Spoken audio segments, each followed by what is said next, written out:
gentlelady from Ohio, Ms. Sutton, has an amendment at the desk.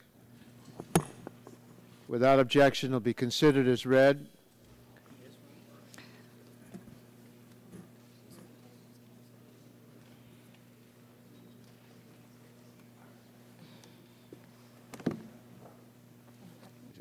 We'll wait a minute to have it distributed.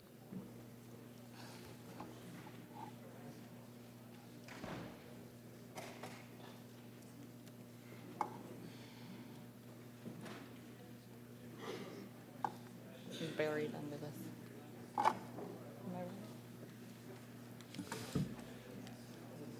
The gentlelady is recognized for 5 minutes on her amendment. Thank you, Mr. Chairman, and hopefully this won't take near that long. This amendment addresses an issue. Currently, the Davis-Bacon provisions in this bill apply to carbon capture and storage projects funded through the Carbon Capture and Storage Research Corporation, which is Section 115, and CCS deployment projects for the use of CCS bonus allowances, Section 114. And I, of course, strongly support these provisions, and I'm offering an amendment to apply Davis-Bacon throughout the bill. The amendment is designed to ensure that prevailing wage rates are paid to construction workers on all federally assisted construction activities related to this act. This amendment is essential to ensuring that the green jobs created by this bill are also good family-sustaining jobs. For example, under this bill, allowances are allocated to encourage the construction of clean energy resources, and other allowances are allocated for domestic adaptation activities. And in order to maintain the consistent application of Davis-Bacon to federally assisted construction, the community wage standards of the Act should apply to those provisions of the bill. This amendment also includes an exemption under the Retrofit for Energy and Environmental Performance Program for the residential bid program, and this exemption recognizes that individuals will be utilizing this program for upgrades to their home. And in addition, there's an exemption for small businesses. Those would be projects less than 6,500 square feet, which is premised on a case codified in 1971 for post offices. And with that, Mr. Chairman, I yield. Would the gentlelady yield to me? I will yield to the chairman. The Davis-Bacon Act requires that workers on federally funded construction projects be paid no less than the wages paid in the community for similar work. This law prevents the federal government, which is a large, influential construction owner, from using tax dollars to undercut local wage standards through its investments in construction work. It's important that we build a clean energy economy with good high-wage jobs and quality workers, and I strongly support this amendment. Gentlelady yields back her time. I do. Mr. Barton. Very briefly, Mr. Chairman, I rise in opposition. I guess if we're going to pass a bill that where cost is no object and what the price of anything is that's under this act, we might as well add an amendment to it that says you have to have some sort of a minimum wage rate. I'm not opposed to workers having high wages, obviously, and I'm certainly not opposed on direct federal contracts where the construction is a federal project having a Davis-Bacon component. But this amendment, if adopted, would say that any entity that receives emission allowances or funding under the Act would have to comply with Davis, make a reasonable effort to comply with Davis-Bacon. It does implicitly acknowledge that that might be counterproductive because it does have an exemption for residential buildings and non-residential commercial space that's, if I read it right, less than 6,500 square feet. So it implicitly acknowledged that there's the possibility that the wage rates paid might be above the market. So we thought there might be a germaneness question on this, Mr. Chairman, because it is Davis-Bacon. But since you're not changing the Davis-Bacon Act, you're just saying that it has to apply to this Act. Our parliamentarian has said that there is not a germaneness test. So we oppose it on policy grounds, would hope that it is not made a part of the Act. Gentleman has the time. You And I'll yield to Mr. Stearns. I thank the chair, the ranking member. I would like to ask counsel, if a family inherits a home from their father and mother, and it's a large home, and it's in Florida, Central Florida, and it turns out it's 6,505 square feet. It's a residential building.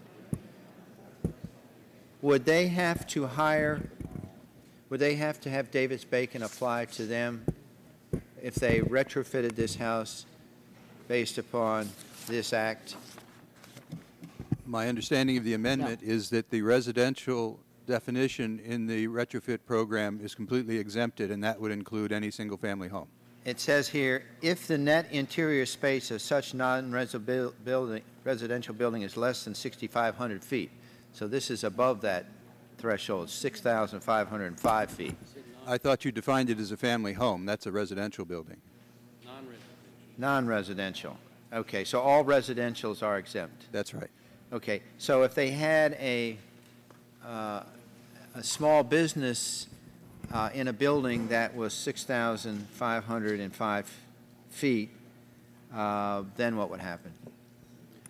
Then it would be defined as a non-residential property, and if they retrofitted the home pursuant to the provision of that act, and this amendment was part of the act, okay, the Davis-Bacon standards would apply. And so they live in Florida, and so that would apply. And they couldn't do anything with a private contractor on this commercial building?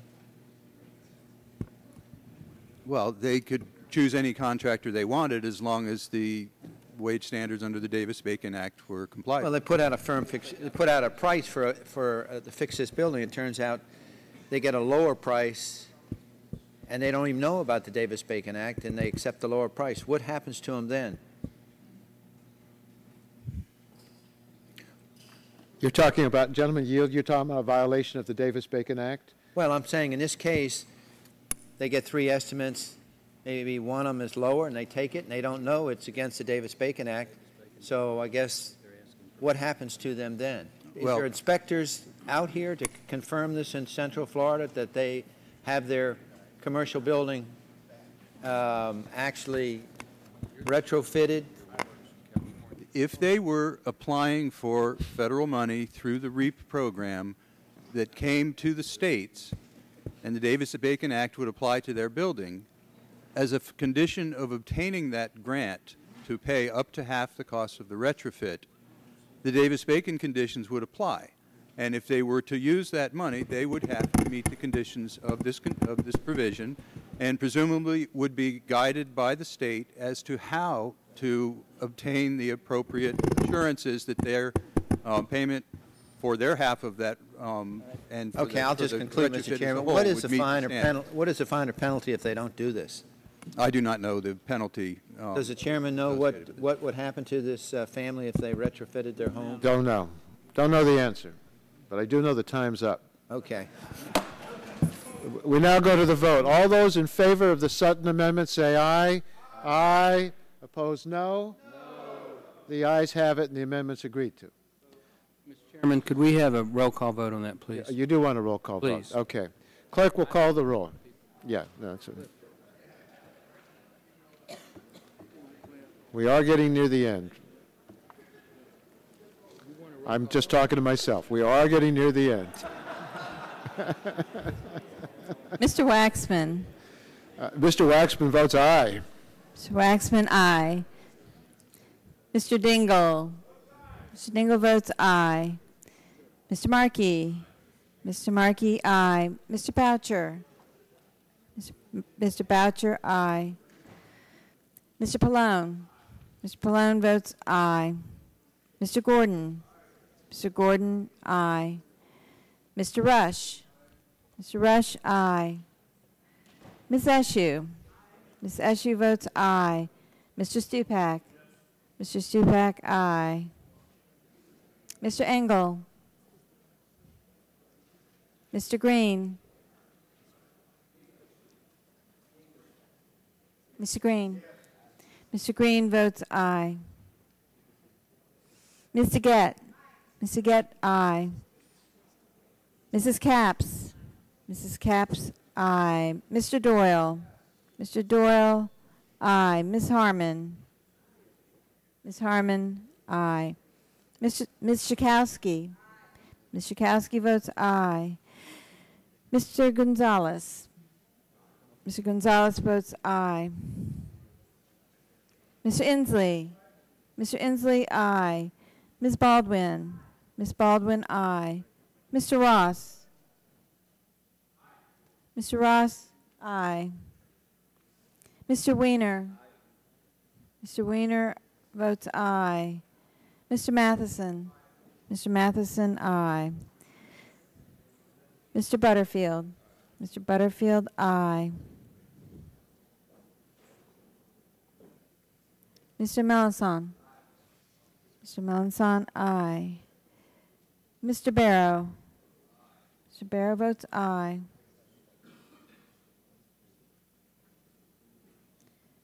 Mr. Hill? Mr. Hill votes aye. Ms. Matsui? Ms. Matsui votes aye. Mrs. Christensen? Mrs. Christensen votes aye.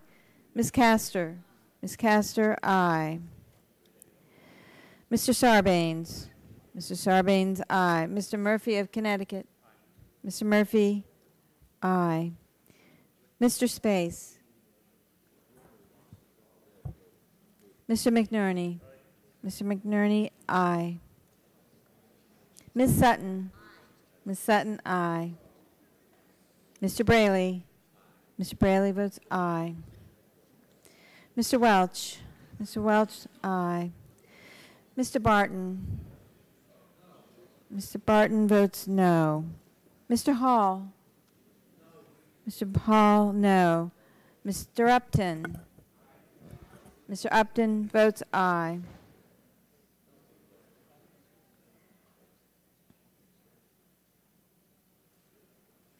Mr. Stearns? Mr. Stearns votes no. Mr. Deal? Mr. Whitfield? Mr. Whitfield, no. Mr. Shimkus? Mr. Shimkus, aye. Mr. Shattuck? Mr. Shattuck votes no. Mr. Blunt? Mr. Blunt, no. Mr. Boyer? Mr. Boyer votes no. Mr. Radonovich? Mr. Radonovich votes no. Mr. Pitts? Mr. Pitts votes no. Ms. Bono-Mack?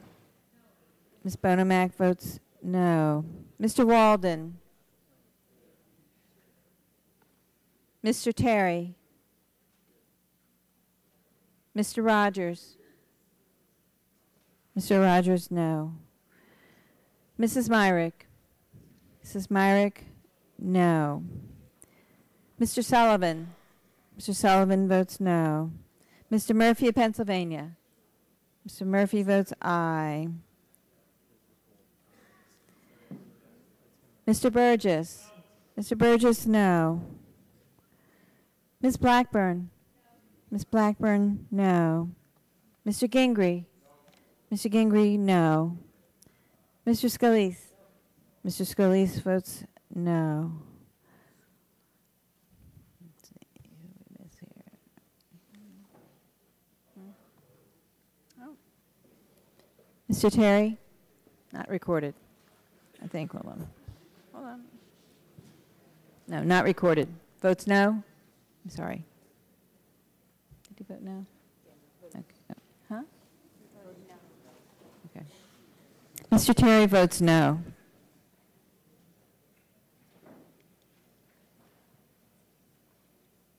There are some members still Yeah. waiting to be Let's see. called. Okay. Mr. Engel. Mr. Engel votes aye. Mr. Space. Mr. Space, aye.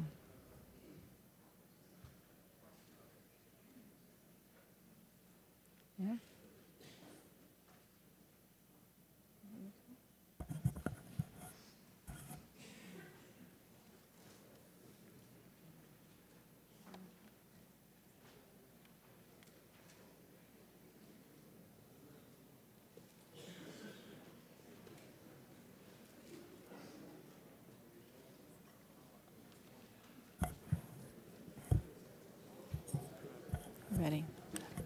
All members respond to the roll.